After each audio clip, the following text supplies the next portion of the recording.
Nani, você sabe quando procurar um osteopata? O que é um osteopata? Você sabia que ele pode ajudar também na dificuldade do bebê na hora de amamentar o bebê? Gente. Vem descobrir com a gente isso. Vem.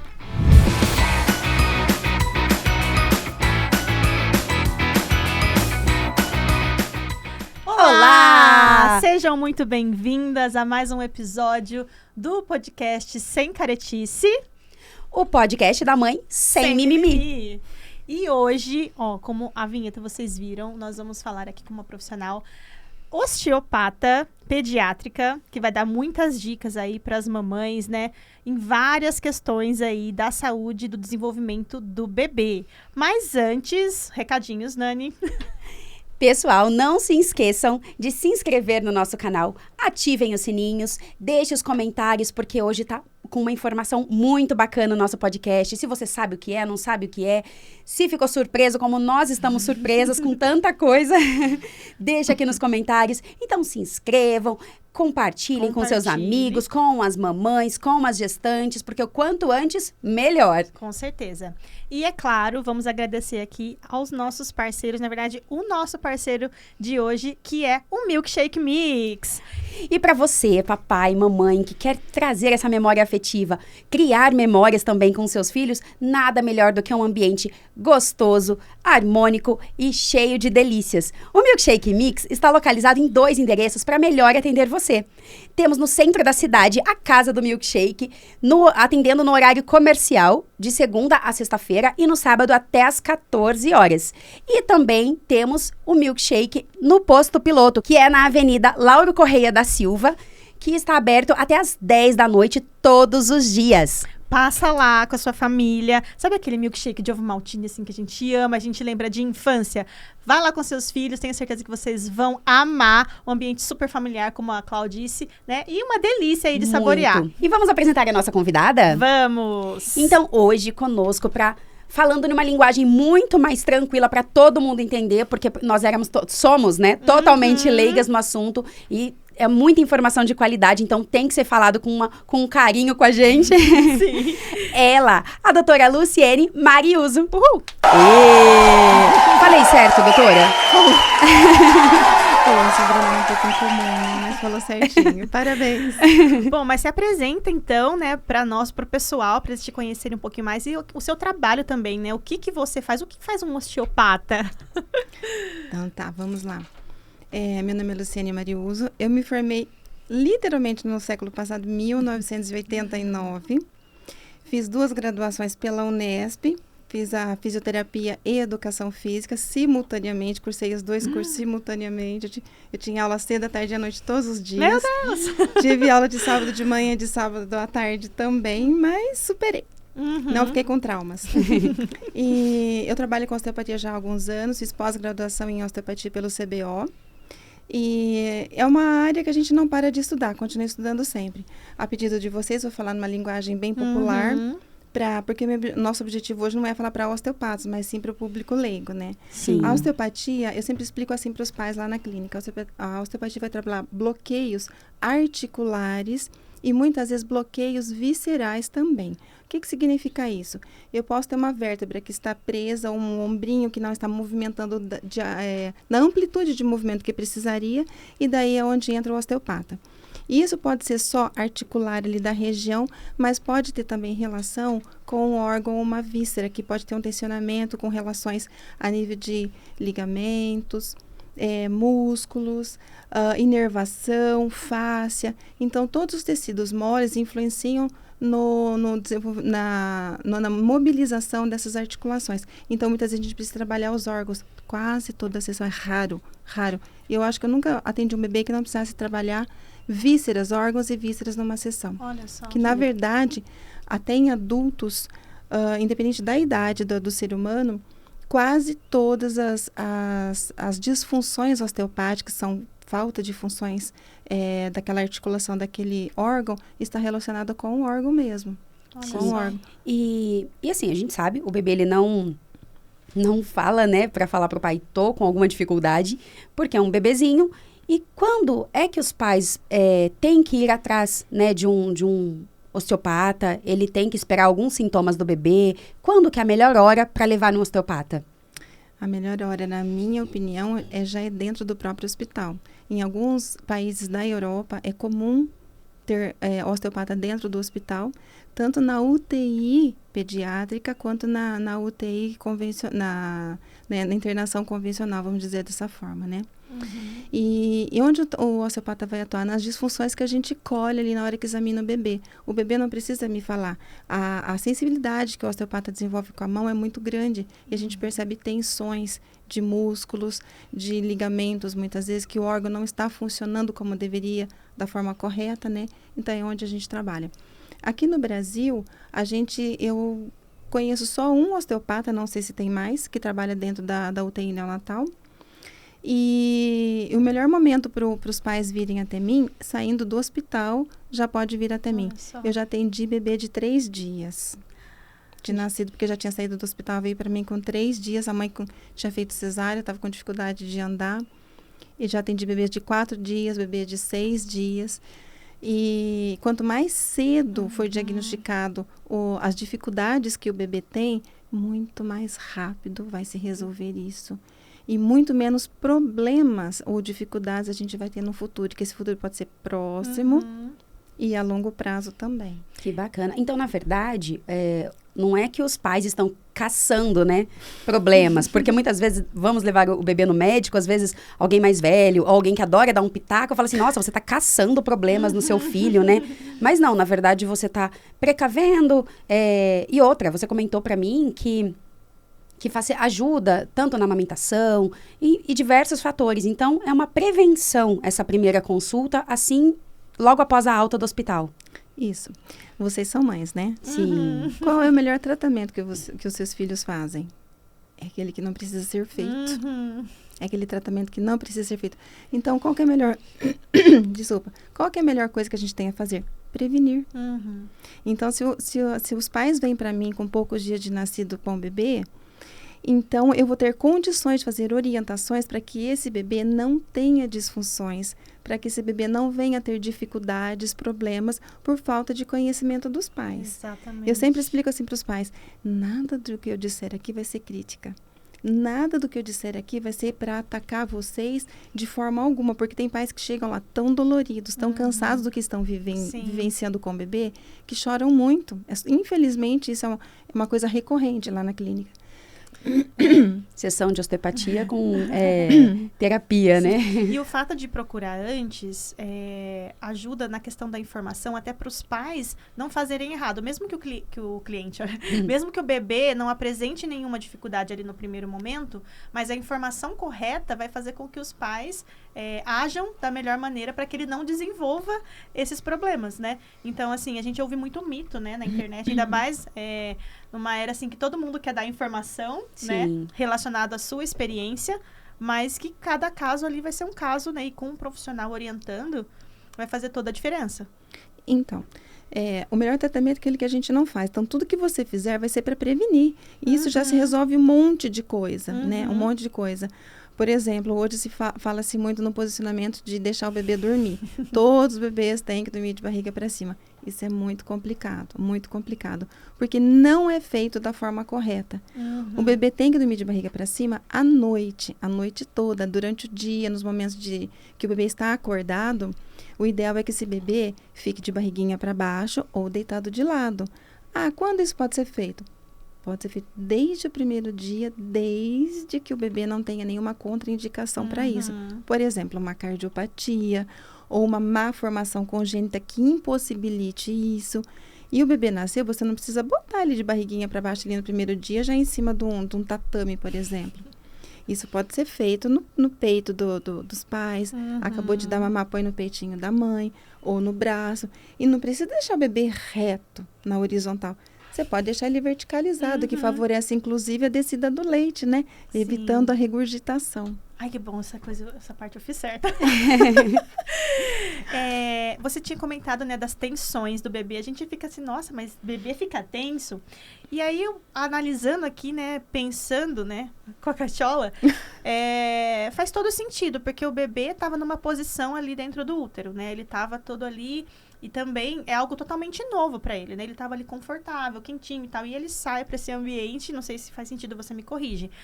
Mas ele sai para esse ambiente todo novo, ele tem que fazer coisas que ele não estava acostumado ali na barriga, que ele estava sendo alimentado ali, né? De uma forma, e aí aqui fora é outra forma totalmente diferente. Então, isso pode causar essas tensões no bebê ou seria outras questões? Esse contexto é bastante amplo, a meu ver. Porque assim, ó, vamos pensar, tamanho da mãe. Tem mãe que é pequenininha, tem mãe que é grandona. Tem pai de neném que é enorme, alto. E tem mãe que o pai é grandão e a mãe é pequenininha. Meu caso! Então, o que acontece? Subentende que o bebê vai ser um bebê grande. E aí tem acompanhamento de ultrassom para avisar isso. E às vezes a mãe tem uma bacia pélvica, uma cintura pélvica pequenininha e o bebê é grandão. Então o bebê pode ficar apertadinho ali dentro. Quanto ele vai apertar? Não sei. Quanto isso incomoda ao bebê? Não sei. Outra coisa, assim, é bem como a gente vê em mães de gêmeos falar assim, o meu gêmeo que nasceu primeiro, que a gente chama de G1, ele era mais agitado e o G2 era mais calmo. Então, se o bebê é um bebê mais tranquilo, ele vai se movimentar mais dentro da barriga da mãe. Menos, aliás. E um bebê mais agitado, desde o ventre da mãe, ele já mostra a personalidade dele. Então, isso tudo influi, interfere no que vai acontecer com o bebê. Imagina uma mãe que estava preparada para fazer um parto normal. E ela fala, eu quero porque eu quero fazer um parto normal. Eu acho isso extremamente correto, extremamente louvável. Aí fica lá horas passando por um trabalho de parto que não acontece. 10 horas, 20 horas. Eu já recebi mãe que ficou quase 2 dias inteiros em trabalho de parto. Começou devagarzinho, depois as contrações foram piorando. Ela falou assim, olha, não tenho mais força. E aí foi para cesárea, porque não dilatou o suficiente para evoluir para um parto normal. E esse bebê recebeu um monte de contração. Imagina alguém apertando uma cabecinha mole, extremamente flexível, extremamente maleável, porque tem um monte de ossinho ali. E ligando os ossinhos tem uma membrana e que permite que essa cabeça se movimente bastante. Você imagina esse bebê passando por tudo isso. Como que ele vai nascer? Não sei. A gente só vai saber a hora que ele nascer. Então, ele já pode nascer com uma assimetria craniana e pode nascer cansado, com tensões no corpo, porque alguém estava apertando ele. Alguém estava apertando. E tem bebês que são difíceis de tirar na hora da cesárea. O bebê, às vezes, foi parto de emergência, às vezes foi parto prematuro, ou às vezes é um bebê muito grande. Então, o médico também, às vezes, tem que fazer muita força para tirar o bebê dali de dentro. Então, é uma série de coisas. Por isso que é importante uma avaliação muito bem feita, minuciosa, para a gente saber o que aconteceu. E se essa mãe caiu, por exemplo, 1, 2 vezes na gestação e achou que não aconteceu nada e tal, pode ter acontecido? Pode. Eu nunca atendi, mas são possibilidades, sabe? As possibilidades são infinitas. Nossa, muitas. Vai depender do tamanho, como eu te falei, vai depender do tamanho da mãe, vai depender de uma série de coisas. Nossa, e nós pensamos muito nas mães, né? No pós-parto, por exemplo. Tem a gestação toda ali cuidando da mãe, claro, a gestação cuidando da mãe e do bebê, mas cuidando de uma forma que não é o que o osteopata faz do lado de fora, né? Só tem avaliação de peso, medidas, a evolução e tudo. E depois que nasce, o olhar, sim, vai para a mãe, né? Daquela recuperação do pós-parto, mas a gente não tem uma recuperação do pós-parto do bebê. É verdade. Né? Então, nossa, eu jamais imaginava... As minhas filhas, elas não passaram por nenhuma consulta, né, com osteopata, mas eu não tinha conhecimento e hoje eu vejo, né, total necessidade, né, para não precisar fazer nenhum tratamento futuro ou corrigir algumas questões que precisava, né, mas eu achei muito bacana. E assim, aproveitando que a gente está no mês de agosto ainda, né, que é o agosto dourado, mês do aleitamento, né, que a gente incentiva aí a amamentação, eu tinha muitas dúvidas nessa questão do amamentar de um lado só, porque a gente acha, né, que é uma preferência do bebê. É uma preferência do bebê ou é mito isso? Me corrige, porque assim, de fato, a Lia gostava mais do lado esquerdo, e às vezes eu ficava com um seio até maior que o outro por conta disso. Quando ela ia mamar, instintivamente, ela já procurava mais esse lado. Eu percebia que ela ficava mais desse lado, e tinha essa preocupação, nossa, ela tá ficando muito tempo, né, com a cabeça nessa posição, vou trocar. Até que ponto isso é mito, até que ponto é verdade? Então, tem 2 situações aí. Tem realmente bebê que já nasce com preferência por alguma coisa que aconteceu ou na gestação, ou durante o parto, ou depois que o bebê nasceu. E tem mães que ela prefere daquele lado, porque ela fala assim, eu tenho mais força desse lado. Eu não me ajeito de segurar ele com o outro braço, eu prefiro ficar assim. E nunca prestar atenção nisso. Então, de novo, por isso que é importante uma avaliação correta, para saber onde está o problema. Se é com a mãe, se é com o bebê, ou se são com os dois, né? Dificuldade de mamar, por exemplo, pode ser por uma mãe que tem uma prótese mamária. Ela colocou silicone, às vezes um pouco grande, ou a mama cresceu muito depois na hora da amamentação. Tem mãe que amamenta com prótese, tem mãe que não. Vai depender do tamanho da prótese, onde essa prótese foi colocada. Vai depender se essa mãe tinha glândulas mamárias numa quantidade boa antes de colocar a prótese. Então, você imagina um peito duro com uma prótese grande, o bebê vai ter dificuldade de abrir a boca. Porque ele não vai conseguir. Todos os bebês nascem imaturos. Todos. Nascem sem cabelinho, sem dentinho. O unhinho aparece um papelzinho. Então, o bebê, ele precisa aprender a mamar. Não é tão cor-de-rosa como as pessoas imaginam. Tem bebê que nasce, põe no peito, pega o peito de boa. Mas tem bebê que não. Não existe bebê preguiçoso, existe bebê mal estimulado. Então, a gente tem que saber o que é que está acontecendo com esse bebê. Foi uma assimetria craniana já dentro do útero? Foi alguma coisa que aconteceu durante o parto? Alguma intercorrência na hora do parto que aconteceu e que deixou o bebê um pouquinho mais lento e ele vai precisar de mais estímulos dentro do hospital por uma fisioterapeuta osteopata ou por uma fonoaudióloga ou os dois juntos para trabalhar com esse bebê? Se é um bebê que ficou sentado, por exemplo, muito tempo durante a gestação, é um bebê que muitas vezes pode nascer com um ladinho da cabeça amassadinho por causa da posição que ele estava sentado. Às vezes o peso de um órgão da mãe, entende? Às vezes o peso do órgão da mãe pode deixar meio que uma impressão ali, uma marcação na cabecinha do neném. E a gente tem uns buraquinhos no crânio por onde saem os nervos, que se essa região ali da emergência do nervo, no caso, vamos dar um exemplo do forame jugular que todo mundo conhece, que sai o nervo vago, acessório, glossofaríngeo. Então, vai ter uma tensão ali naquela região e o nervo não vai trabalhar de uma forma adequada. E daí isso pode dificultar no neném. Quanto vai dificultar? Eu não sei quanto vai dificultar. Depende do tamanho da tensão que tem ali na região. Depende de como isso foi no resto, de como o corpinho do bebê vai reagir a isso. E vai depender dos estímulos que esse bebê está recebendo. Olha só. Desde a hora que ele nasceu, né? Então, se é um bebê que é tratado o mais rapidamente possível, ele não vai ter dificuldades, ele não vai ter problema, porque foi detectada a dificuldade dele. Agora, se isso prolonga por muito tempo, e daí o bebê vai tendo que fazer adaptações no corpinho dele para que ele possa mamar, que ele vai mamar. Sim. Né? Outra coisa importante, assim, o bebê é gerado redondinho. Pode pegar uma boneca? Pode, pode. O bebê é gerado redondinho dentro da mãe, né? Ele é gerado dessa forma, assim, redondinho. Lá uma bolinha, a gente oferece tudo que ele precisa, alimento, oxigênio. Ele não tinha que fazer força nenhuma para fazer nada. Daí ele nasce, ele tem que mamar dessa forma assim. Ele não sabe ficar assim, ele desconhece isso. E essa região aqui nunca foi alongada. Precisa de um posicionamento melhor isso daqui para que ele possa se acostumar e mamar. Então, tem bebê que, junta aí, posicionamento no útero, às vezes um parto demorado, vai causar dificuldades desse bebê. E o osteopata, ele vai avaliar tudo isso. Se o problema é uma tensão na região cervical, se é uma tensão na mandíbula do bebê, no ocioide, que eu acho que é um ossinho que a gente tem aqui. Se isso já repercutiu em órgãos e vísceras do bebê, em diafragma. Inervação de diafragma, que é o principal músculo da respiração, que muita gente já ouviu falar dele no COVID, muita gente, sai daqui da cervical, principalmente da cervical número 3, da C3 que a gente chama. Sai daqui. Então, se eu tenho uma complicação aqui, uma tensão nessa região, eu posso atrapalhar o funcionamento adequado do diafragma. E ele se relaciona com todo mundo lá para baixo. Coração, pulmão, fígado, vesícula biliar, sabe? Todo mundo.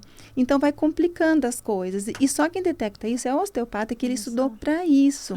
Não é de conhecimento de outros profissionais que não vão verificar isso de uma forma de uma forma minuciosa, delicada, sabe? Sim, então, tudo isso que você está falando é muita informação. E às vezes, quando a gente passa, né, por outros profissionais, eles vão ver a área específica ali deles, né? Sim. E pode estar relacionada, olha o tanto de coisas que você falou. Isso tudo dá para detectar em uma consulta ou é preciso várias? Então, toda vez que o bebê chega, a gente faz uma nova avaliação, porque cada dia é um dia. Quer ver que coisa interessante? Aconteceu isso recentemente com uma bebê, ela estava já praticamente de alta. A mãe tinha me procurado ela estava com 3 meses, porque tinha um torcicolo, o bebê ficava, na verdade, ela tinha uma inclinação para a direita. E por motivos pessoais, ela acabou não trazendo até mim. Veio com 6 meses e a bebê estava assim. E ela falou assim, eu vou fazer só fisioterapia, não quero fazer osteopatia. Tá, tudo bem, é a opção da mãe. Eu falei assim, olha, mas às vezes não vai ter o resultado que a gente quer. Aí tratamos, acho que foram 10 dias com fisioterapia, ela veio acho que 2 a 3 vezes na semana. E daí não teve uma evolução adequada. Eu falei, hoje nós vamos fazer osteopatia. Eu falei, nós vamos fazer. Gente, eu coloquei no Instagram 1 dia de atendimento. A bebê estava assim, desde que ela me procurou a primeira vez com 3 meses, estava assim. Uma sessão ela ficou assim. Nossa. Isso acontece com todos os bebês? Não, não é assim. Depende das compensações que o corpinho do bebê fez. Então, ela ficou assim. Passado algumas semanas, ela estava praticamente de alta. Eu ia dar alta para ela. A mãe manda mensagem para mim aos prantos. Mandou foto. Olha o que aconteceu com ela. A cabecinha tá assim de novo. Eu falei, calma. A gente já tinha conversado sobre isso. Eu já te expliquei que pode acontecer isso em algumas situações. Por exemplo, o bebê está em estirão de crescimento, né? Naquela fase de crescer, que hoje se chama salto de desenvolvimento, né? Está crescendo um monte lá. E o corpo do bebê pode se desorganizar e pode acontecer algumas tensões. Porque, que nem no caso dessa bebê, ela ficou muito tempo em posição ruim, que não era adequada. Então, pode acontecer de voltar. E aí, calhou dessa bebê ter um problema, uma situação de respiratória bastante prolongada. Ela teve uma bronquite, ela teve um quadro respiratório que estava de difícil controle. E ela tossia muito, tossia. E aí ela entortou, inclinou a cabeça para um lado. Aí a mãe me ligou e falou assim, olha, lembra que eu te falei que tinha algumas situações? A tosse é uma delas, porque tem relação direta com esse bendito músculo, a gente falou diafragma, que sai daqui de cima, e o corpinho dela registrou, como ela ficou meses assim, o corpo ainda tem aquela memória, né? Sim. Tem aquela memória e a gente precisa de um tratamento adequado para que isso volte ao normal. E daí, como ela não estava nada bem, estava muito medicada, a mãe desmarcou, estava com febre, a gente não faz osteopatia quando o bebê está com febre, eu falei, não traga ela. Ela conseguiu voltar sozinha. Olha só. Voltou, relaxou, normalizou e ela não precisou de mim a nível de osteopatia.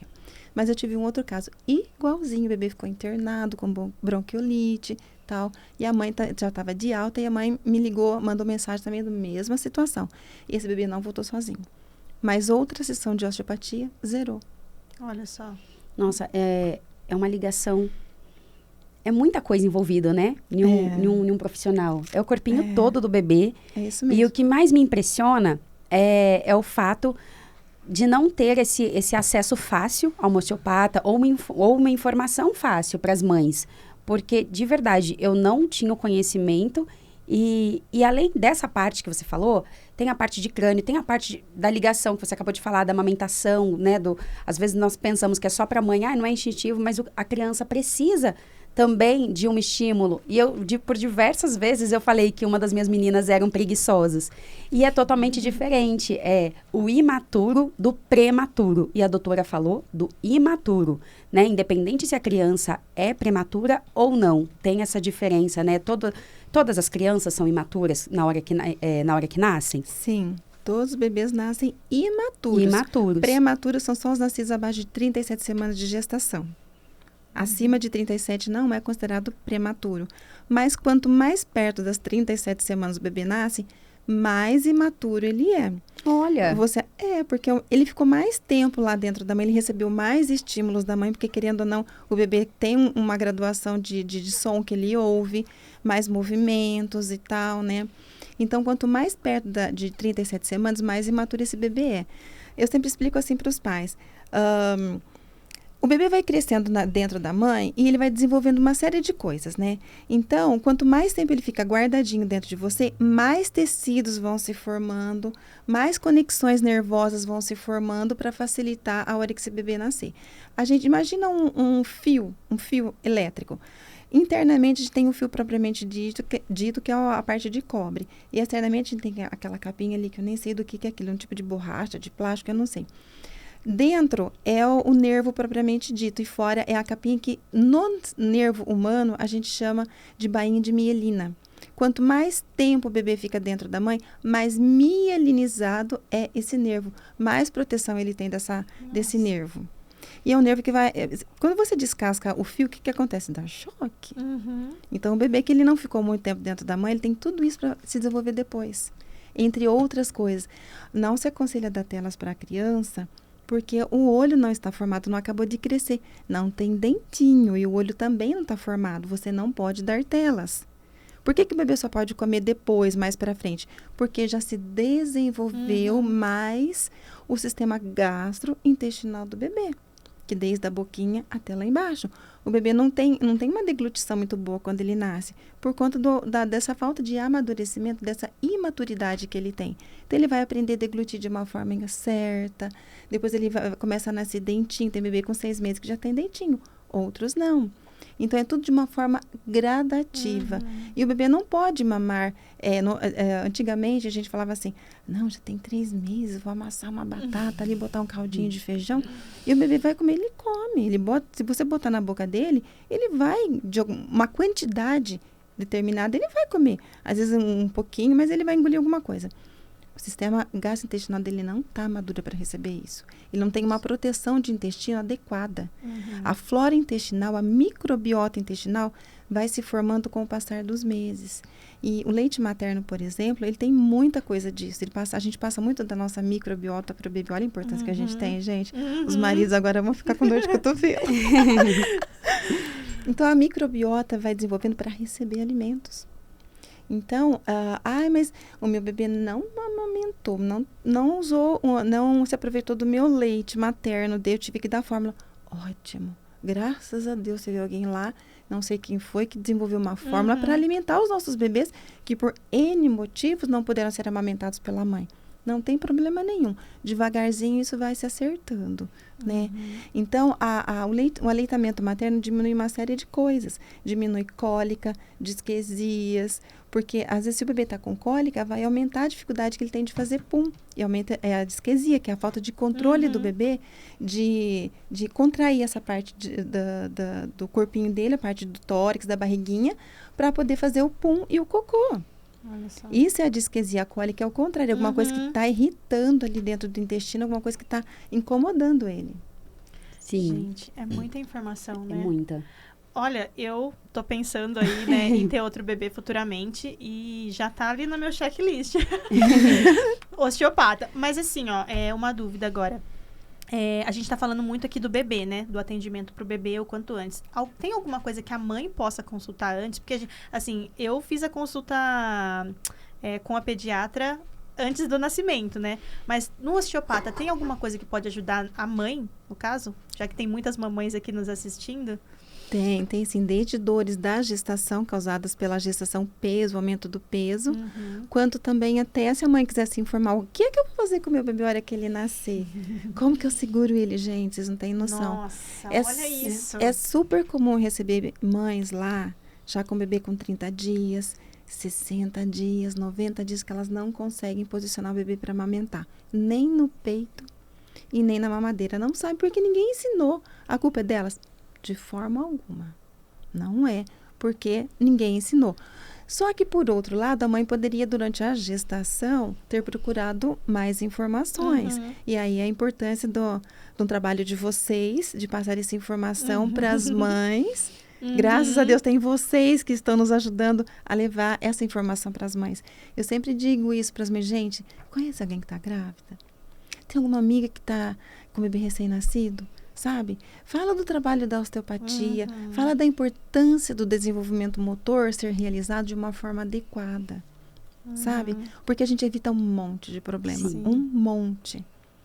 Porque a gente está acostumado, né, a só procurar o profissional quando está acontecendo alguma coisa, quando identifica que tem alguma coisa diferente, estranha ali acontecendo, né? Mas essa consulta pré, pode trazer informações que vai prevenir. Isso, é o sonho de toda mãe, né? Com certeza. Igual ela falou, o melhor atendimento é aquele que não existe, né? O melhor tratamento o melhor tratamento é o que não precisa ser feito. Olha, a Lu estava falando algumas coisas, porque assim, o leque é muito amplo, né? Então vamos selecionando algumas coisas.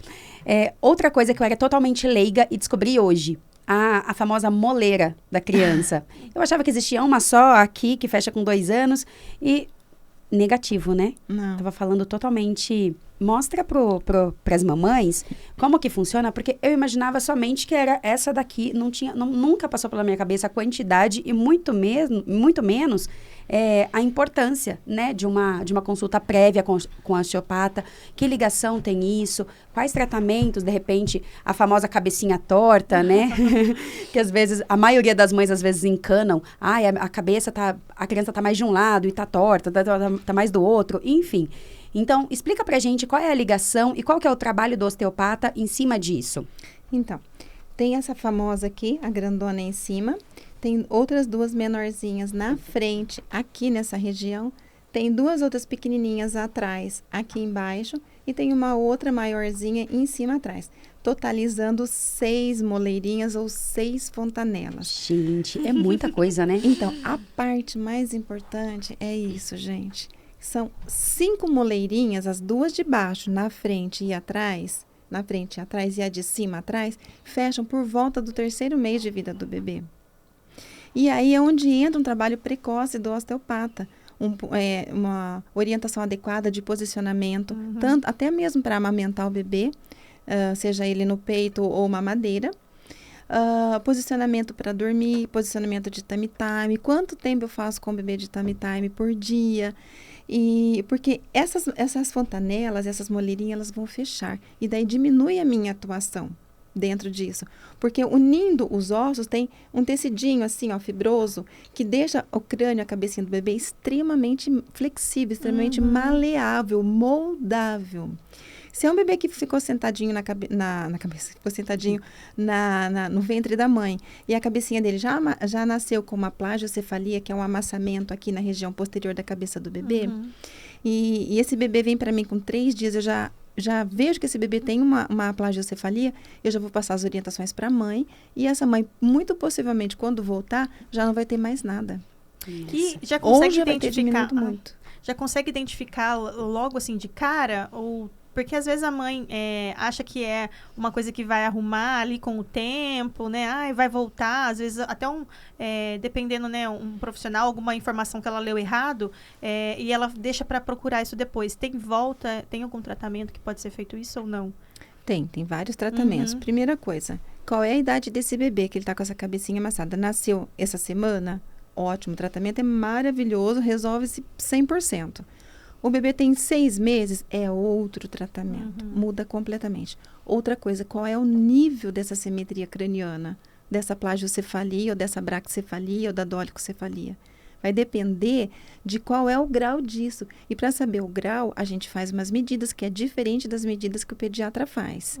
A gente mede as diagonais, quer ver? Eu até ia falar para você mostrar. Vou pegar aqui o craniômetro.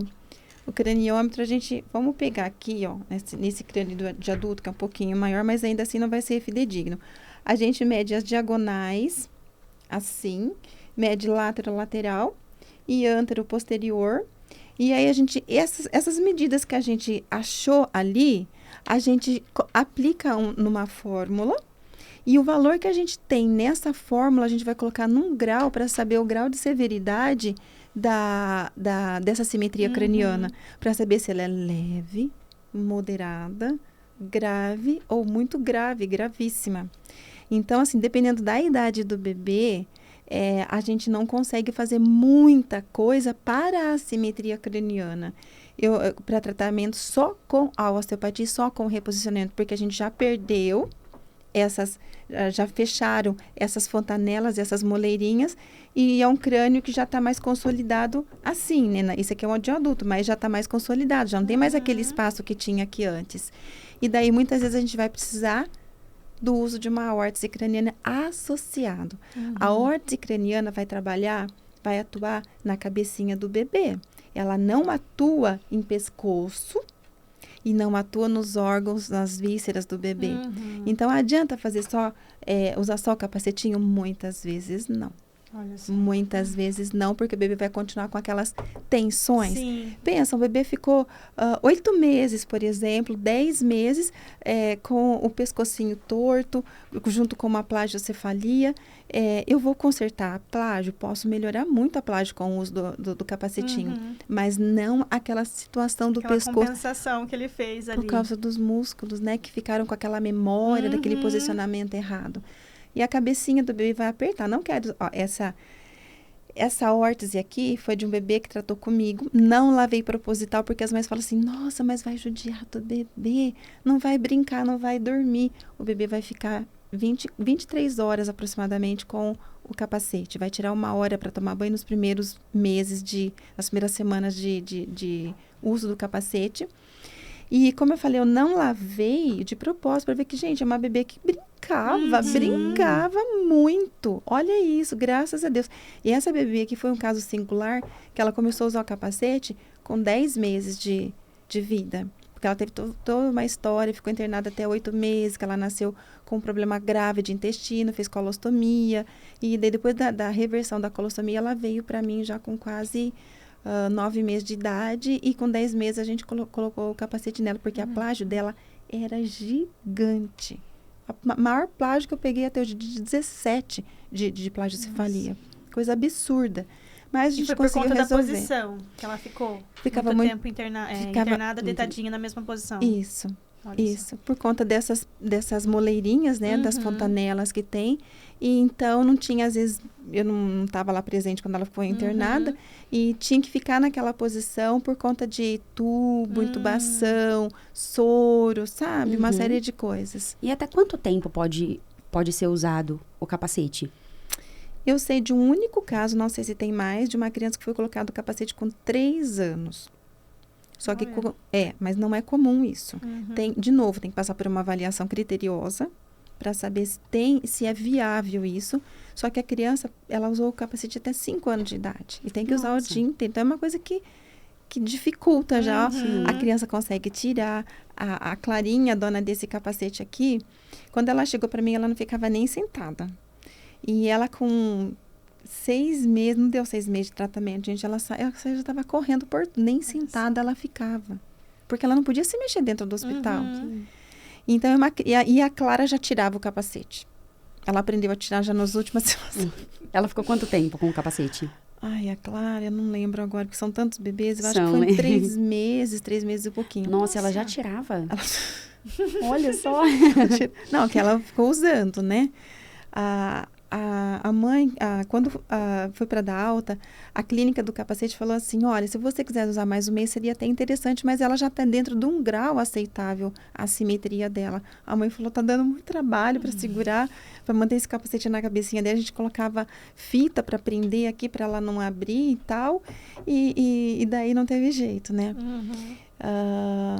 E o capacete, ele não aperta a cabeça do bebê.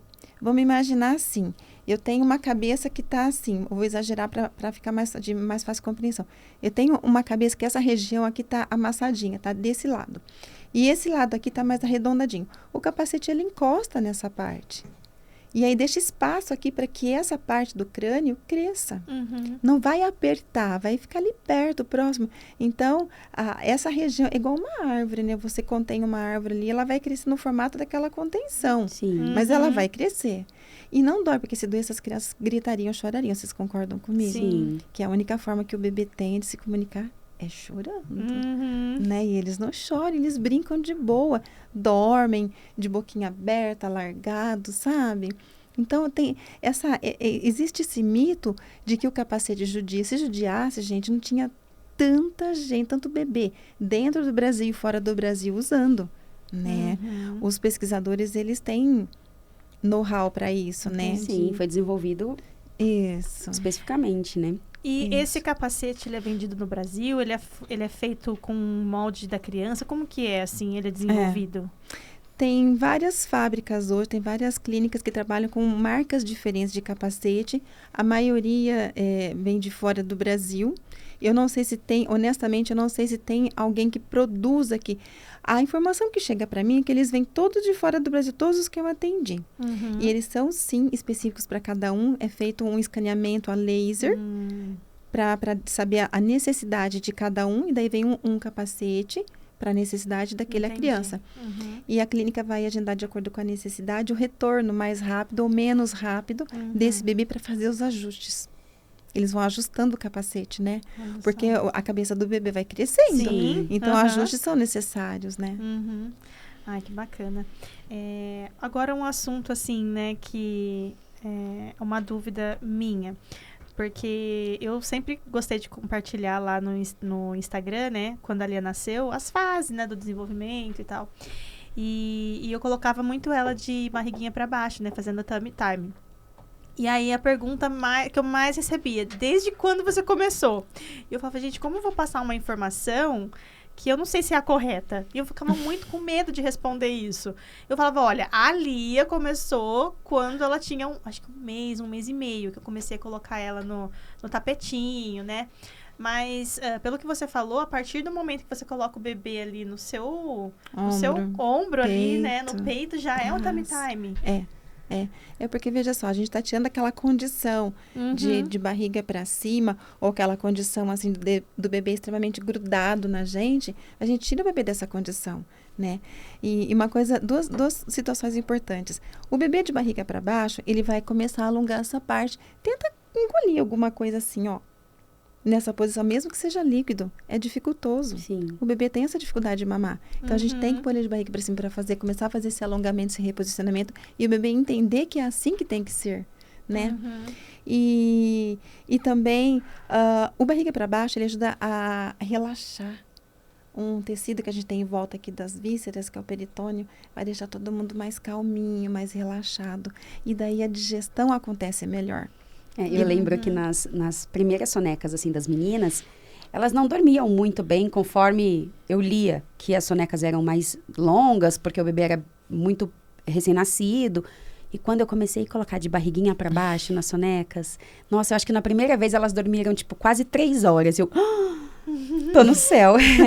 Então, as sonecas eu sempre colocava de barriguinha para baixo, porque elas dormiam muito. E se eu colocava elas de ladinho ou de barriga para cima, elas não dormiam. Dormiam, mas muito pouco, tipo 40 minutos, 50 minutos. Era muito curto o espaço, o tempo, assim. Eu sempre ia no berço para dar uma olhadinha, para ver se elas não colocavam, mas elas relaxavam muito mais e dormiam muito mais de barriguinha para baixo. O corpinho delas contou para você que o que era certo, qual era a necessidade delas. Você viu? Então, é assim que funciona. E o tummy time, que é o tempo de barriga para baixo, ele tem que ser gradativo. Ai, Eu gente, deixava demais. quanto tempo? Elas dormiam. Durava quase 3 horas a soneca delas. Mas elas se mexiam. Ah, se mexiam. Uma hora de cabeça de um lado, outra hora de cabeça do outro. Você ia lá dar uma observada, assim, e se mexia normal. Mas acordado, assim, o tempo... qual que é a melhor idade para começar e o tempo, assim, limite que a gente pode deixar? A melhor idade é desde o primeiro dia. Desde o primeiro dia, gente. Mas dentro daquilo que eu falei. Você não vai botar o bebê, não precisa colocar o bebê. Pode. Mas tudo dentro de um contexto. Ele não tem nada que o impeça, nenhuma uma síndrome, uma doença congênita, uma cardiopatia, nada. Então, você pode colocar no braço, no seu peito, pode até colocar assim no bercinho. E isso é gradativo. O bebê ficou bem ali, o bebê de um dia, se você puser ele vai ficar, a tendência dele é ficar. Então, não exagera, né? A gente tem que ter bom senso, né, gente? Não vai deixar o bebê lá 3 horas seguidas, né, Nani? Não pode. Não é assim. Por exemplo, um bebê de 3 meses, ele pode ficar 1h30, 2 horas de barriga para baixo, fracionados durante o dia. Como que eu vou saber se o bebê tá bem? Se ele estiver bem. Se o bebê estiver incomodado, se tiver alguma coisa doendo, ele vai chorar. Mas o meu bebê de 3 meses, ele não aceita ficar nem 30 segundos. Desde quando você está pondo ele de barriga para baixo? Desde os primeiros dias de nascido? Tá, desde os primeiros dias de nascido. Você já foi num osteopata? Você já conversou com o seu pediatra a esse respeito? Já fui, disse que tá tudo certo no pediatra. Você já foi num osteopata? Não fui. Então, traga que eu vou avaliar, ver se é coisa compatível com o tipo de tratamento que eu faço. Porque a gente tem que perguntar assim, por que é que esse bebê não quer ficar de barriga para baixo? O que se passa com ele?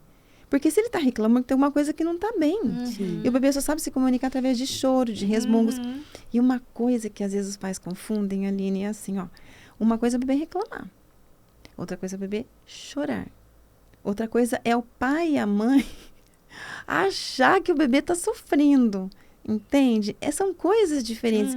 E conforme o tempo vai passando, a gente vai aprendendo a diferença de um choro de dor, de um choro de sono, de um choro só porque quer aconchego e colo, né? A gente vai aprendendo tudo isso. Então, mas eu preciso deixar meu bebê esgoelando lá no chão? Não, gente, deita lá no chão junto com o bebê. Pega um brinquedinho.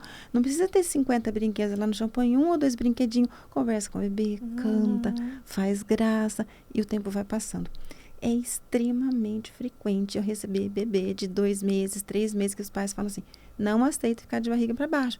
Bebê de todas as idades eu recebo lá e é super comum. Eu recebia bastante também. Eline, eu tento fazer com a minha filha, ela não aceita, ela chora muito. Tem que averiguar. Porque está fazendo da forma incorreta. Ou porque realmente tem alguma disfunção osteopática que precisa ser corrigida, né? Eu coloquei esses dias no Instagram, vou colocar de novo essa semana, uma outra forma. Sabe assim, tummy time divertido? O tummy time não é para ser sofrido. Não. Nem pelo bebê, nem pelos pais. Tem que ser uma coisa gostosa, que você vai sentar ali, você vai brincar com o seu bebê. Então, você vai botar o bebê ali, pega um brinquedinho e faz assim, e o bebê não gosta daquele brinquedo. O que eu faço? Dependendo da idade do bebê, você vai trabalhar com ele no seu braço, no seu colo. Você pode demonstrar com a boneca para nós? Posso. Dá essa daqui pra mim. Posso. Tenho, por exemplo, um bebê já de 5 meses, que já vem fazendo o tummy time há algum tempo. Você pode, vamos fazer de conta que aqui é minha perna. Então, um bebê que já tem condições de ficar sentadinho assim, quanto mais alto a gente mantém as mãos aqui, menos o bebê trabalha. Quem vai trabalhar é a mãe. Então, quanto mais o bebê for trabalhado no tummy time, mais eu vou ter condições de segurar minha mão para baixo, na pelve do bebê, ou às vezes até mesmo apoiando na coxa do bebê. E aqui eu posso fazer pequenos estímulos assim, inclinar o bebê para um lado, que daí a gente vai fazer com que o bebê discretamente trabalhe a musculatura da barriga, que são os músculos que são os responsáveis para fazer as rotações da barriga e das costas. Estou simplificando aqui, tá?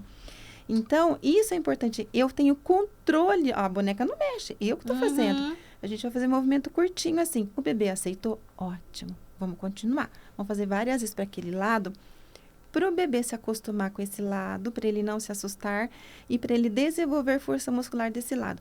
Fez ali, sei lá, 4, 5, 6 vezes, vamos fazer do outro lado, a mesma coisa. E aqui eu tenho o controle de inclinar para frente e inclinar o bebê para trás. É a mesma coisa no bebê. Basta você saber aonde você põe a mão e qual é a força que você vai colocar. É tudo um movimento delicadinho, ó. Aqui eu estou inclinando a minha boneca para frente. Você não vai fazer assim. Tem gente que acha que é assim, mas não é assim, né? A gente faz um movimento delicado. E aqui eu posso, inclusive, até fazer assim e fazer com que o bebê tire a pelve do chão, do tatame. Não tem problema. E eu posso colocar o bebê no meu colo e fazer a mesma coisa, levantando a minha perna e fazendo isso, deslocando o bebê. E aí o pai, a mãe fica aqui, ou o bebê fica no colo do pai e a mãe fica fazendo graça para o bebê ali. Sim. Televisão não pode, viu? E aí a gente vira o bebê de lado para que ele faça esses movimentos que são de extrema importância, porque daí a gente está trabalhando musculatura de tronco, musculatura de pescoço, que ele tem que ter uma boa força muscular aqui. Se o bebê não faz isso, não senta para lá, não senta para cá, vai ter dificuldade nas outras fases. O desenvolvimento do ser humano é de céfalo, caudal, de cima para baixo. Então, o bebê precisa, desde os primeiros dias, ficar de barriguinha para baixo, para que ele adquira força muscular aqui no pescocinho, para que ele possa fazer isso. E depois ele vai fazendo isso, que é o pup. Daí ele olha pro papai que passou, ele olha pro irmãozinho que passou e regala o olho e fala, olha, o que é aquilo ali? Sabe? Então, ele se interessa, ele conhece o mundo de barriga para baixo. Ele precisa ter essa força muscular e esse desenvolvimento. Se ele não deposita peso aqui no braço, no ombro, como que ele vai fazer a esfinge depois que é esse movimento de elevar? Como que esse bebê vai apoiar a mão na hora que ele estiver sentado se ele não aprendeu, não desenvolveu força em braço? Tudo é uma sequência.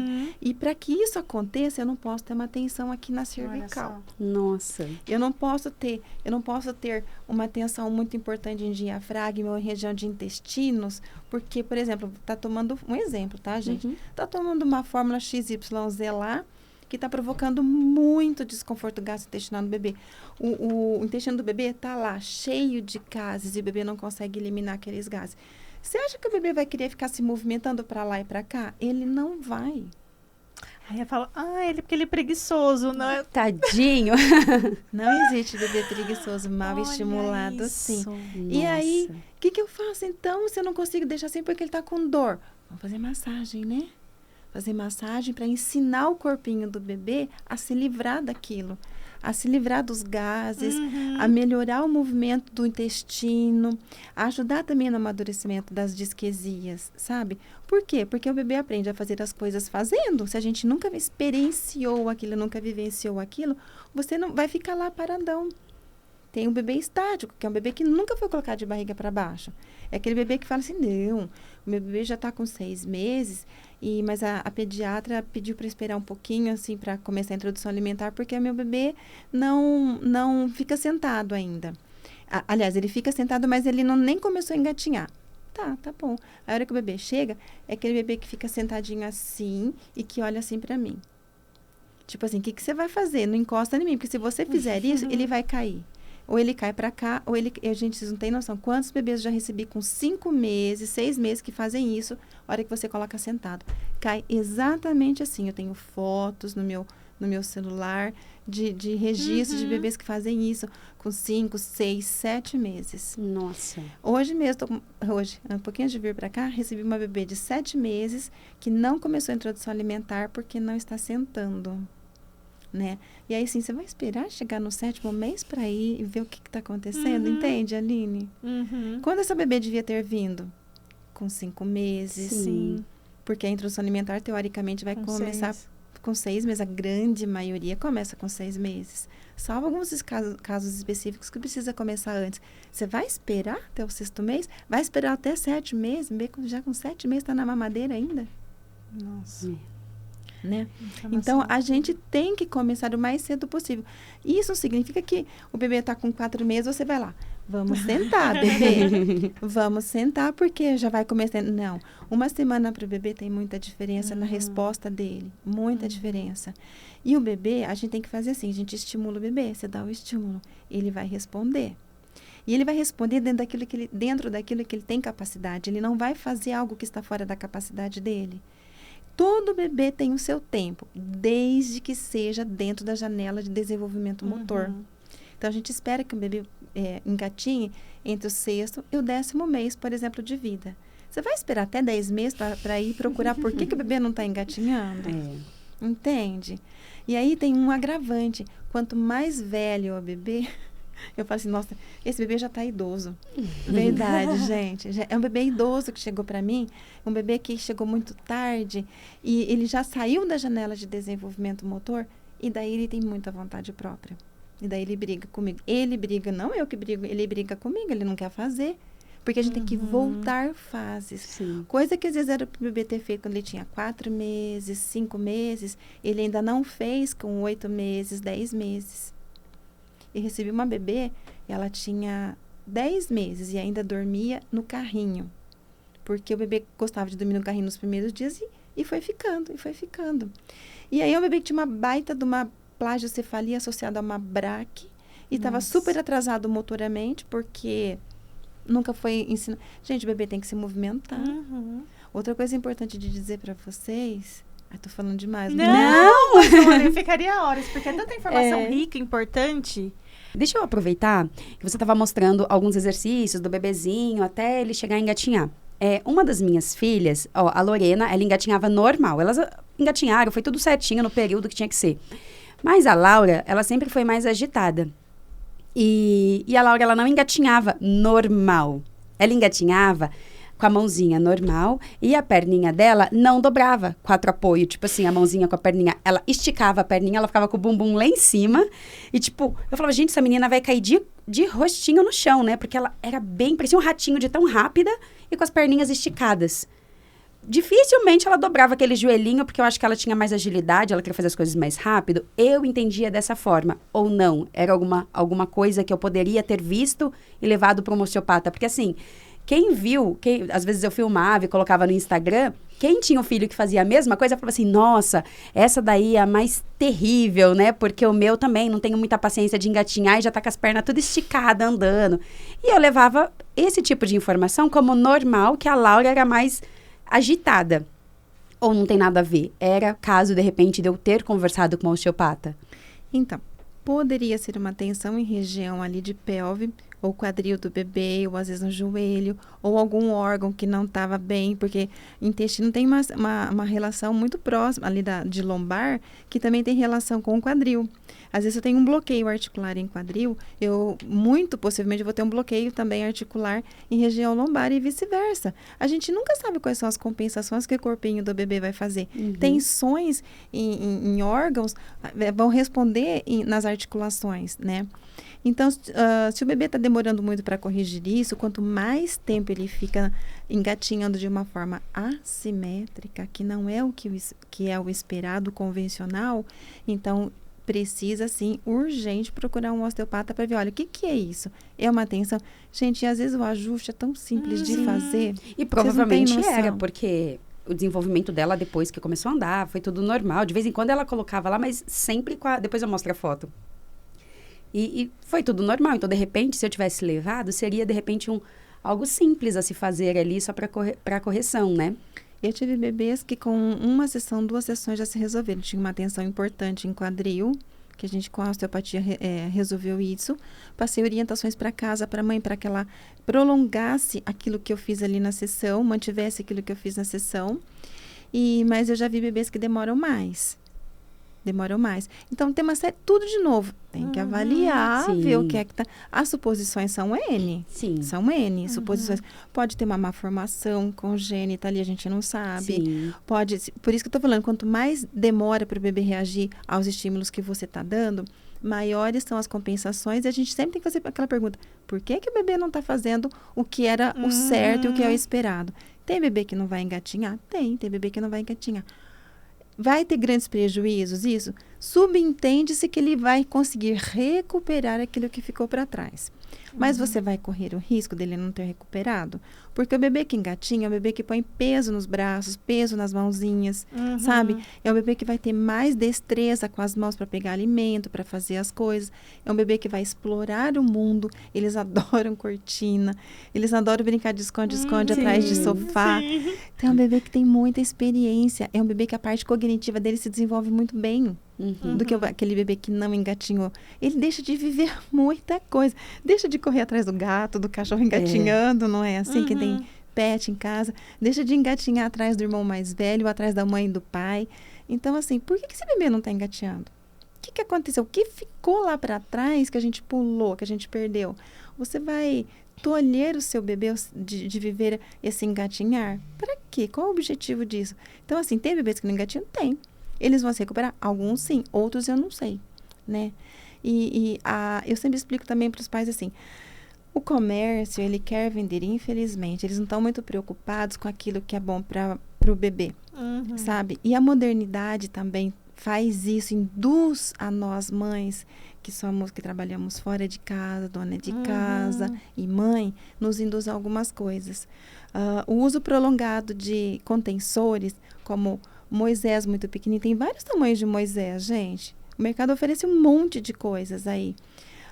O suedo, de uso prolongado, que é o charutinho. O ninho redutor. Eu tenho direto, eu recebo bebê de 3 meses que ainda está dormindo no ninho redutor. Com plagiocefalia, com braquicefalia, porque limita o bebê a virar tanto a cabeça quanto o próprio corpo. Ele não vai fazer, ele vai ficar engessado ali. Vai ficar engessado. E o bebê tem que se movimentar. Pega um cubo, um quadrado. Se você deixa o quadrado só assim, ele vai ficar quadrado. Se você começa a rolar ele, o que acontece? Os cantos vão quebrando. Vai ficar redondo, ou no mínimo vai arredondar. Grosseiramente, fazendo uma comparação grosseira, para que isso fique memorizado para as pessoas, eu preciso virar esse bebê. Como que eu vou virar esse bebê? Nos momentos que tem um tutor que está ali. Papai, mamãe, vovó, uma babá, que vai ter um adulto responsável olhando para esse bebê durante o dia. Uhum. Pode dormir de barriguinha para baixo? Pode, mas sob a supervisão de um adulto.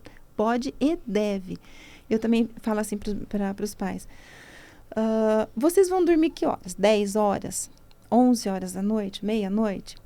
Tá, então a mãe ficou sobrecarregada durante o dia, ela tinha algumas coisas a fazer e o bebê ficou dormindo só de barriga para cima. Um exemplo. O pai chegou às 6 horas da tarde, 7 horas da noite. Ai, o bebê tá dormindo desde as 6 horas. Vai lá e põe o bebê, vira ele com cuidado, bota ele de barriga para baixo, porque o pai vai estar ali olhando ele agora. Entendeu? Porque a família vai dormir que horas? 11 horas da noite. Aí, 11 horas da noite, bota o bebê de barriga para cima, né? Eu tive mãe que mandou mensagem para mim 7 horas da manhã. Não dormi essa noite. Falei, nossa, Ana, o que aconteceu? Seu bebê já tá de alta. Tá com 5 meses e não para de virar de barriga para baixo. Só quer dormir de barriga para baixo. Ele virava de barriga para baixo, eu ia lá, põe ele de barriga para cima. E brigou com o bebê a noite inteira. Ela tava num mau humor. Eu falei, olha, a gente subentende assim, se o bebê já tem condições dele virar sozinho de barriga para baixo, caso aconteça alguma coisa, ele vai ter condições de virar de barriga para cima. O indicado é que ele durma de barriga para cima. Mas o que você vai fazer se o bebê insiste e briga com você porque ele quer dormir de barriga para baixo? Prefiro dormir. Ai, não sei, então reveza com o marido. Olha, fico até às 3 acordado. E das 3 e das 3 às 6, né? Então, a gente, assim, imagina-se que o bebê com 6 meses, 7 meses, que já vira para lá e para cá, é um bebê que ele vai ter condições de virar. Se acontecer alguma coisa, porque, gente, não é porque o bebê tá de barriga para baixo também que ele vai regurgitar. Sim. Concorda comigo? Não é porque o bebê dormiu um pouquinho ali, 10 minutos de barriga para baixo. Pode acontecer? Pode. Mas é um percentual bem reduzido. Quanto a esse percentual, eu não sei. Então, assim, em tudo que a gente vai fazer, você tem que ter bom senso. O teu bebê tá indo bem no desenvolvimento motor, sabe? Ele regurgita muito. Não, meu bebê nunca regurgita, né? Ele nunca regurgita, ele nunca devolve nada. É normal o bebê regurgitar? É normal. A gente, quando come muito, às vezes muito rápido, o que acontece? Todo mundo regurgita, né? Então, é normal voltar um pouco de leite? Quanto de leite vai voltar, que é normal? Depende do bebê. Tem bebê que mama muito, é muito guloso. E aí já entra num outro assunto também, né? Se o bebê quer mamar toda hora, o tempo todo, quer mamar um monte, por que é que esse bebê quer ficar no peito o tempo todo? A mamada dele não é efetiva? Sabe? Então, é um assunto vasto. Nossa, é muito vasto. Amplo, né? Tem que investigar, né? Tem pra poder direcionar corretamente. Olha o tanto que essas informações são importantes. A gente ouve muito, né, na internet, assim, cada bebê tem um tempo. Depende, né? Voltando um pouquinho naquilo que você falou, né? Se até 10 meses o bebê não fez determinada coisa que era esperado para aquela idade. Não é porque, ele tem o tempo dele. Não, vamos investigar, né? Porque às vezes uma coisa que você resolve aqui vai ajudar lá na frente, né? Como você disse, está tudo ligado. Não é mesmo? Eu sempre pergunto assim para os pais. Os pais, tanto faz o casal em si ou mais o pai. Quando o pai está junto, eu pergunto assim, você pilota, anda de bicicleta? Ando de bicicleta. Já andou bastante? Já andei bastante. Pilota moto? Piloto, bastante. Se você não andasse de bicicleta, você ia pilotar moto? Difícil, hein? Difícil, hein? Porque a gente aprende uma coisa mais simples para fazer outra mais complexa. Se eu não consigo aprender a mais simples, que exige um pouco de mim, como que eu vou aprender a mais difícil? Se esse bebê não vivenciou o bruços desde os primeiros dias de nascido, como que ele vai se acostumar com 3 meses a ficar de bruços? Se ele não vivenciou nunca, sabe? E hoje a gente sabe que o labirinto, que é um órgãozinho que a gente tem dentro do ouvido, ele precisa ser trabalhado desde os primeiros dias de nascido. Porque ele é o órgão do equilíbrio. É ele que dá o equilíbrio. Quando a pessoa tem labirintite, o que eles falam? Não mexa em mim. Eu vou ficar no quarto, trancado, no escuro, porque senão eu tenho vômito, tontura. O mundo roda, o mundo gira. Se o bebê só fica assim, gente, o mínimo de movimento, ele vai fazer o moro, que é aquele susto. Eu brinco assim, ele ia ver as 4 rodinhas, braço e perna, né? O mínimo de barulho, o bebê vai desencadear o moro. Olha só. Barulho. O mínimo de toque, o bebê desencadeia o moro. Ele pode desencadear o humor com som, com toque, com movimento. Então, a gente tem toda uma forma de você tratar esse bebê para que isso não aconteça. E o moro, ele tem que desaparecer até 4, 5 meses, ele tem que ficar Olha bem só. guardadinho ali dentro do bebê, sabe? Ele tem que ficar integrado dentro do bebê. Ele fica integrado, não que ele nunca mais vai aparecer. Sim. Ele aparece em algumas circunstâncias específicas. Assim como o moro, outros reflexos também. Então, é um assunto muito, muito vasto. Direto os mães falam assim, meu bebê não gosta de ficar de barriga para baixo. Você fez massagem no seu bebê? Não, não fiz. O moro desencadeia com toque. Uma das coisas que pode desencadear. Então, vamos fazer massagem para o bebê aprender que ele nasceu, que tem a estrogestação, que vai ter 2 meses, 3 meses. Vamos dizer para o seu bebê, olha, você não tá mais a minha barriguinha, vamos cuidar de você. Então, vamos fazer assim. Eu ensino para as mães também. O bebê precisa de barulho, mas não é qualquer tipo de barulho. Ele tem que se acostumar. Barulho, tudo que é demais sempre. Então, eu ensino assim para as mães, ó, gente, é tão engraçado, é tão bonito. Começa assim, ó. Aí, o que acontece? O bebê faz assim. Na primeira vez, na segunda vez, ele já sabe o que vai acontecer. Aí ele pisca, depois para de piscar. É bem comum isso acontecer. Então, a gente tem que proporcionar situações para o bebê, para ele se desenvolver. Se esse bebê é pouco tocado, porque as mães falam assim, mas é quietinho, por isso que eu deixei lá dormir de Não barriga vai se pra- desenvolver sozinho, né? E aquele silêncio, né? Também muitas mães têm. Ai, não faz silêncio. Tipo, tem que ficar sempre aquele silêncio total, com medo do bebê despertar, do bebê acordar. Mas os sons também são estímulos importantes para o bebê durante o dia. Então, é outro assunto. É outra Ah, assunto. meu Deus. Não, é assim, ó. Gente, vamos pensar. O bebê tem que ter rotina. Uhum.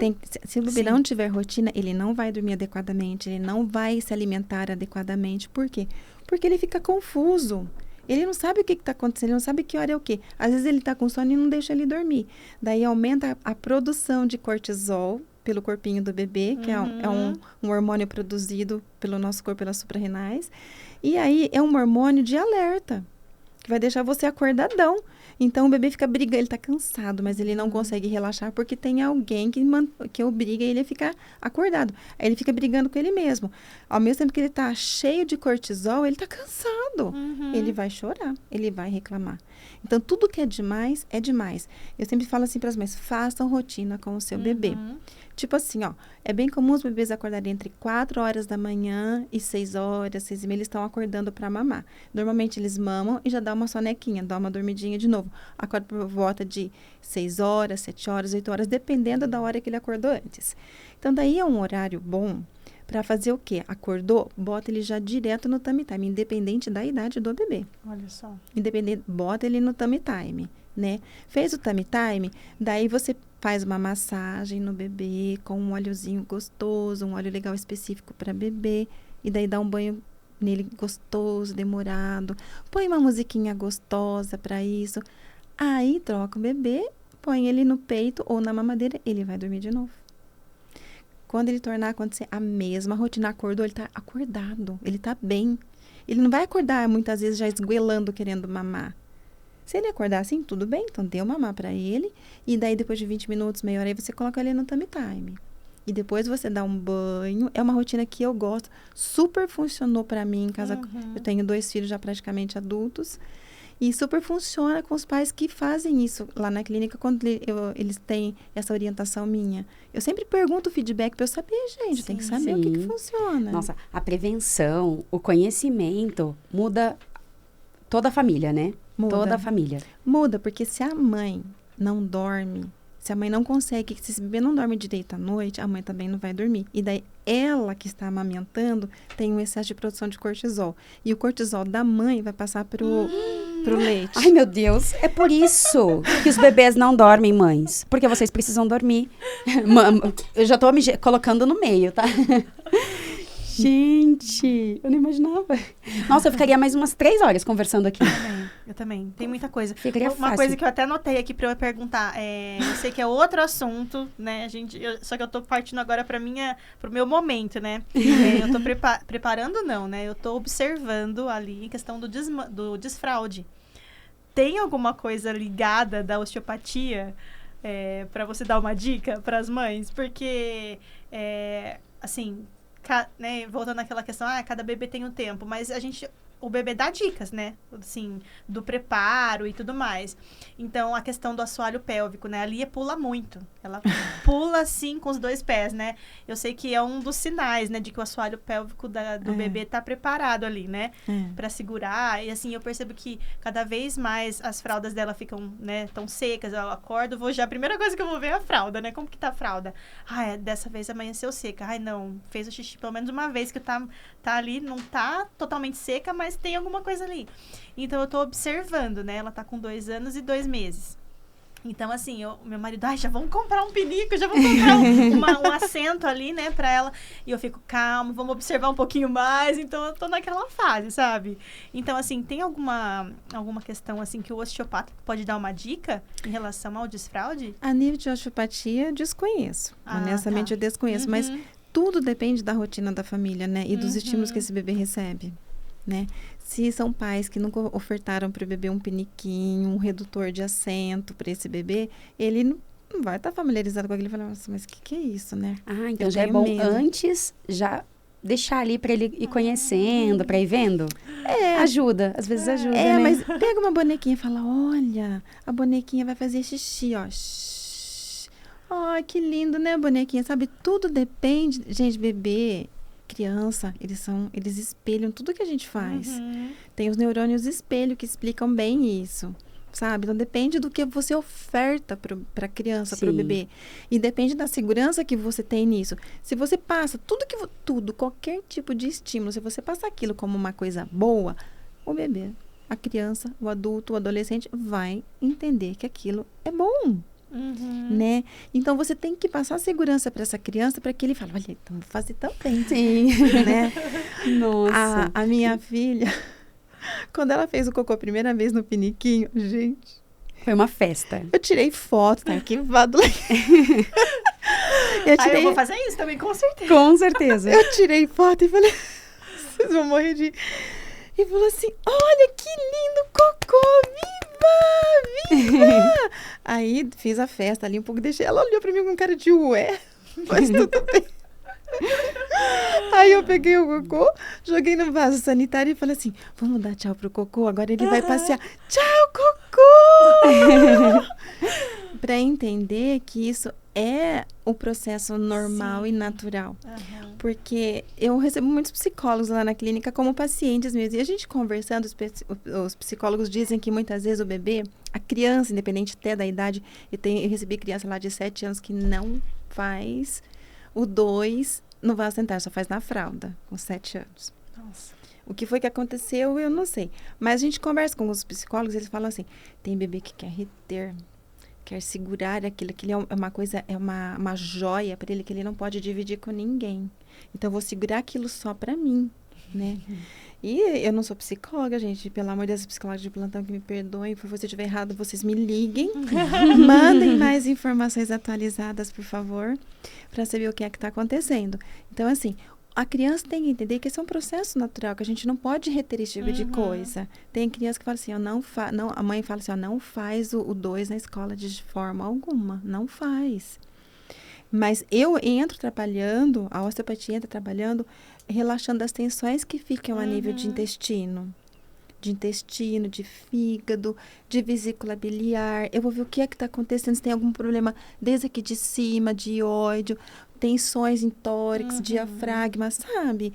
E aí, se houver a necessidade do psicólogo, então a gente sempre pede, se não melhorar, você vai no psicólogo e veja se tem alguma outra coisa que não é da minha área, porque, né, cada um trata da sua área. Sim.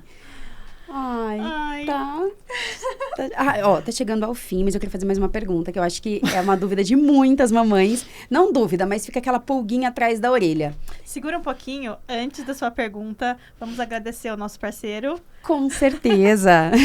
Gente, a Mussi Semijoias está aqui com a gente. E para você, mamãe, né, que está procurando aí uma renda extra para complementar ou que está buscando realmente abrir o seu próprio negócio, tá aí uma área que é super bacana de trabalhar, né? Todas nós, mulheres, gostamos, né? temos aí a nossa vaidade, gostamos de acessórios para complementar o look.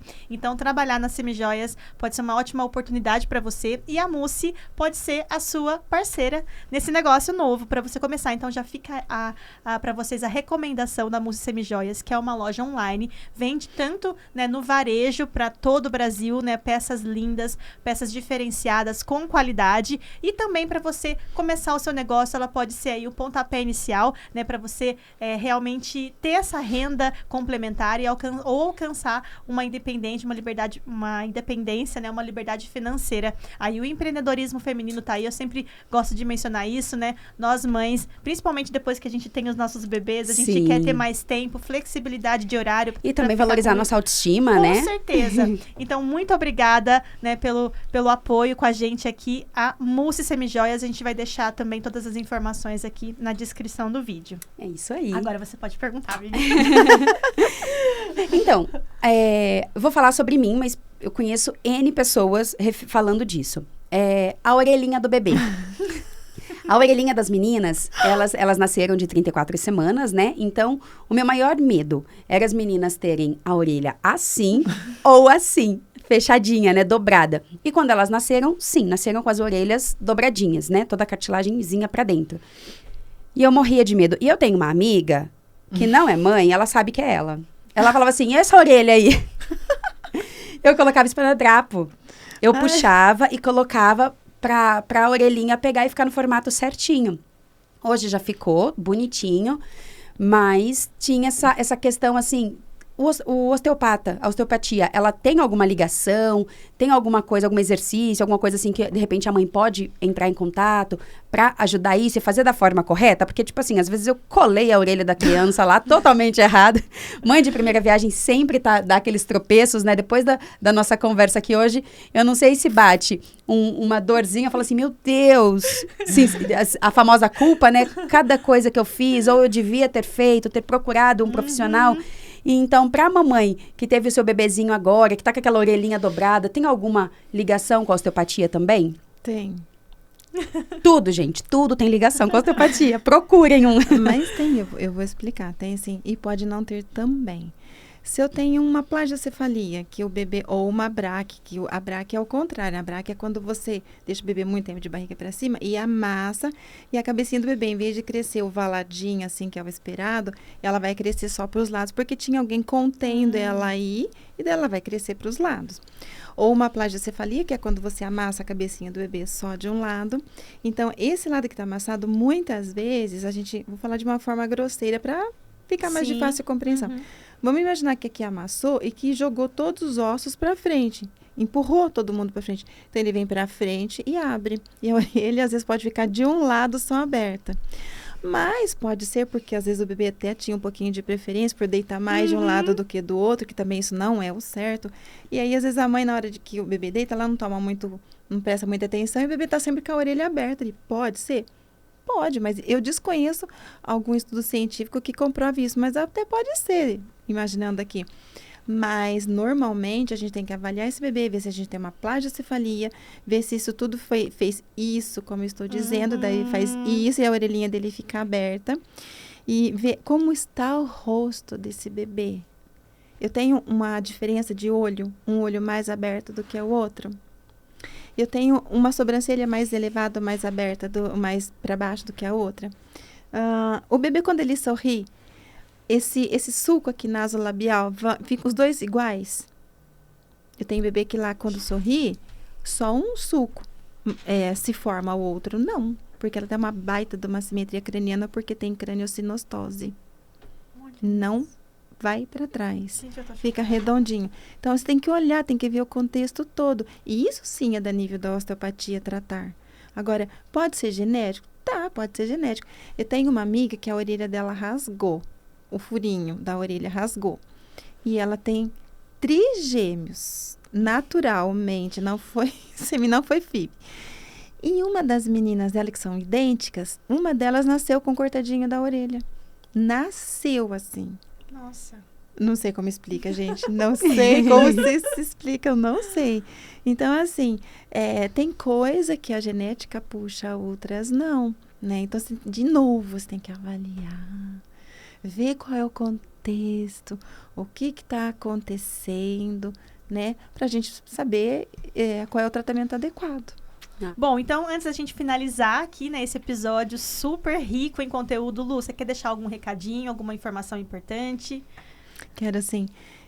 Quero agradecer primeiramente a vocês por esse convite, que a gente agrega muito na vida dos bebês. O que mais pesa para mim é assim, o que é que eu vou mudar na vida desse bebê, né? O que é que eu vou deixar de fazer de ruim se esse bebê vier até mim? Não digo eu só como pessoa, digo assim, até um outro osteopata, um outro amigo, um outro colega, né? O que a gente vai agregar.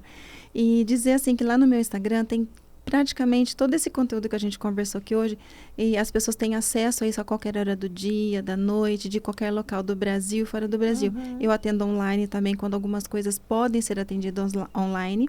Já tenho pacientes de fora do Brasil, inclusive, que algumas coisas atendiam um bebê com assimetria craniana, como o engatinhar assimétrico, como você me falou da sua filha, e a gente conseguiu corrigir. Foi um caso muito interessante, e a gente conseguiu corrigir através de orientações de videochamadas, né? Bacana. Então, a minha clínica é Global Físio, pertinho da Santa Casa, aqui em Limeira, de fácil acesso. Obrigada a vocês, viu, gente? Obrigada, Lu. Isso aí. Gente, eu ficaria por mais um bom tempo aqui conversando, porque é muita informação valiosa. É muito amplo, né? Compartilhem esse vídeo com uma mamãe. Se ela tiver gravidinha, melhor ainda, porque ela já vai ter todas as informações quando o bebê nascer, né? Sim, ou alguém que a mamãe puérpera que já tá aí, ó, com o bebezinho, o quanto antes.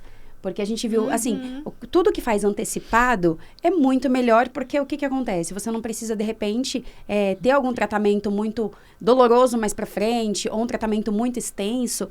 Então... como ela disse aqui, às vezes são ajustes mínimos ali que precisam ser feitos, mas o quanto antes detectar, melhor pro bebê até, né? Bem-estar do bebê e dos pais, né, automaticamente, porque muita coisa demanda ali. E é algo que eu não tinha pensado. Às vezes nós pensamos tanto no eu... né? Volta até pro especial Dia dos Pais, que foi o que o Leandro falou, né? Morre o eu, ele falou alguma coisa assim, e o foco é para a criança, mas às vezes a gente não, mesmo assim, a gente não olha literalmente para a criança, porque tem o pós ali da criança, que às vezes nós achamos que está normal, que segue ali o que a gente vê na internet, a evolução, espera terminar aquele ciclo para ir atrás, e aí já é tarde. Então, conhecimento nunca é demais, conversar com um profissional nunca é demais, faz total diferença, né? A gente está conversando aqui com a Lu e a gente percebe o quanto...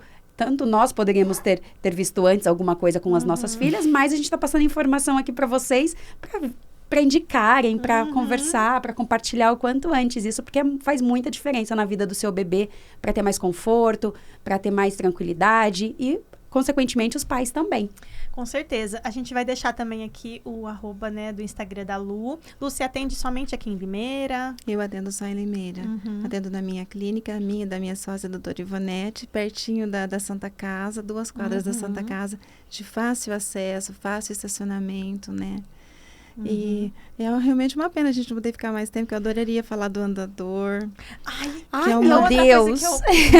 Mas a gente precisa falar do andador.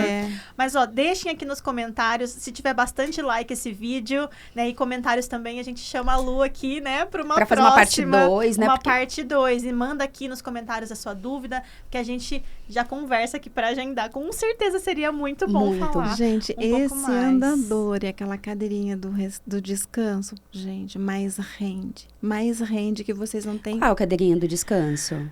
Aquela que vibra? Essa bendita. Polêmica. Polêmica, muito polêmica. Eu tenho até medo de falar e ser processada pela produção delas, pela fábrica. A gente precisa. A gente precisa falar. Então, assim, Uma mãe entrou em desespero esses dias lá na clínica. Vocês não têm noção do desespero dela, porque ela mora num sobrado e ela tem 2 dessas cadeirinhas. Uma dessas que vibra e a outra que não vibra. Ela deixava pra facilitar, tinha uma em cima e outra embaixo. E o bebê já com assimetria craniana, um baita de um atraso motor. E ela falou assim, eu vou dar embora então. Depois de uma conversa, ela falou assim, mas e agora? Eu tenho 2, o que eu faço? Falei... Joga fora. Então, ela falou assim, eu vou vender. Eu olhei assim, você vai vender? Ela falou, não, né? Eu falei, se não é bom pro seu bebê, você acha que vai ser bom para outro bebê? Você quer isso para outro bebê? A gente não pode desejar isso para outro bebê. Mas eu paguei tão caro. E aí, que você responde, hein? Fala pra mim. Eu acho que essa parte do pós, né? Nós conversamos aqui principalmente sobre os bebês recém-nascidos e até uma certa fase, né? Então, a gente... Vamos ver aí se o pessoal topa. Vamos comentar, deixar bastante comentário aqui nesse vídeo pra gente fazer uma parte 2 específico dessa parte de andador, cadeirinha para as crianças maiores. Pra você, mamãe, que tem alguma dúvida, manda tanto nas nossas redes, no Instagram. Vamos deixar aqui tudo certinho pra vocês terem acesso lá. Manda pra gente direct, nos comentários. Vai ter vários cortes aqui da Lu. E aí a gente traz ela de novo, respondendo as perguntas de vocês e agora as nossas dúvidas, né? Porque me deu curiosidade. Ai, muito obrigada pela sua participação. Obrigada. A gente amou. Nossa, é incrível o seu trabalho. Obrigada. E, assim, com certeza, né? Eu já tô ansiosa para essa parte 2. E, mamães, já fica a dica aí para vocês, né? Procurarem, se você não for de Limeira ou da região, procurem uma osteopata. Olha o tanto, né, de coisas que um atendimento nessa área pode resolver e trazer esse bem-estar, tanto para o seu bebê, quanto para vocês mesmo, quanto pais, né? E agradecer também por ter assistido até aqui. Já deixa o seu like, ativa o sininho. Os nossos vídeos são toda quarta-feira, às 8 da noite, né? Segue o nosso Instagram também, do Sem Caretice. Sim. Porque lá a gente está divulgando, né, os convidados da semana, né? Você pode também deixar sugestão para nós de quem você quer ver aqui, né? Seja uma blogueira, mas que você quer ver a história, né? Um testemunho, ou então uma profissional de alguma área específica, né, Nani? Exatamente. Que a gente quer levar informação de qualidade para vocês. Exato. Ai, então gente, obrigada por ter assistido até aqui. Lu, muito obrigada por disponibilizar o seu tempo mais uma vez e conversar com a gente, esclarecer inúmeras dúvidas, né? Explicar o que é osteopatia, porque eu, a Aline, nós éramos bem leigas, assim, em saber o que é, né? Mas muito obrigada, né? Vamos deixar as redes aí, como a Aline falou.